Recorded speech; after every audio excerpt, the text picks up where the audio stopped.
Hello everyone, good morning, welcome back to my mini blog. আর আজকে চকোর update হচ্ছে। চকো আজকে একটুখানি বেটার আছে। কাল রাতে প্রচণ্ড জ্বর এসেছিল, মানে তোমাদেরকে দেখিয়েছিলাম যে খাইয়ে দাইয়ে একটু শুয়ে রেখেছিলাম, মাথায় হাত বুলিয়ে দিচ্ছিলাম, ও ঘুমিয়ে পড়েছিল। যেহেতু মাথাটা ভার ভার লাগছিল, মাথাটা টিপে দিচ্ছিলাম, পা টিপে দিচ্ছিলাম, গা হাত পা খুব ব্যথা করছিল, তো ঘুমিয়ে পড়েছিল। তারপর মাঝরাতে দেখছি আবার জ্বর। তখন কটা বাজে, 2:30 না 2:45 এরকম বাজে। তারপর উঠে আবার ওষুধ খাওয়ালাম। ওষুধ খাওয়ানোর পরে আবার মাথায় হাত বোলাতে বোলাতে আবার শুয়ে পড়েছে, মানে আবার ঘুমিয়ে পড়েছিল।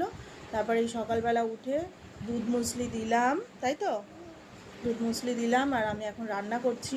এবার দেখো, মানে বাবা মেয়ের দুজনেই অসুস্থ, দুজনের মাঝখানে আমি না অসুস্থ হয়ে পড়ি, মানে কি বলবো। আর এই ভাইরাল ফ্লুটা তো এখন চারিদিকেই ছড়িয়ে যাচ্ছে। ঘরে একজনের হওয়া মানে সবার হওয়া। এখনও চকর দাদু এখনও পর্যন্ত ঠিক আছে, জানি না, মানে জিসাস যেন ওনাকে ঠিক রাখে। ঘরে যদি সবাই অসুস্থ হয়ে পড়ে, আমার অবস্থা কী হবে ভাবো। এবার আমি এই দুটোর মাঝখানে পড়ে আমি না অসুস্থ হয়ে যাই, এটাই আমার টেনশন হচ্ছে।